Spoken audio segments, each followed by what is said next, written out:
കൃഷിക്ക് കൈസഹായം.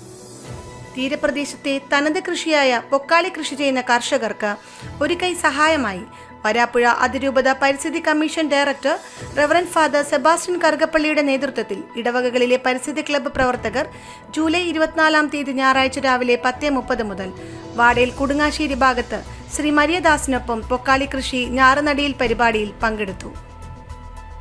വാടയിൽ saint George ഇടവക വികാരി റവറന്റ് ഫാദർ സാബു നെടുനിലത്ത്, കൃഷിവകുപ്പ് അസിസ്റ്റന്റ് ഡയറക്ടർ ശ്രീമതി സൂസൻ, പരിസ്ഥിതി commission secretary advocate Serena George, വാടയിൽ സെയിന്റ് ജോർജ് ചർച്ച് KCYM ഭാരവാഹികൾ, പൊറ്റക്കുഴി LF ചർച്ച് പരിസ്ഥിതി club president mister Johnny M. Joseph, Pottakuzhi പരിസ്ഥിതി ക്ലബ്ബ് പ്രവർത്തകർ, യൂദാപുരം ഇടവകയിലെ പരിസ്ഥിതി പ്രവർത്തകർ, അഡ്വക്കേറ്റ് ജോൺ നുബല്ലി എന്നിവർ പരിപാടിയിൽ പങ്കെടുത്തു.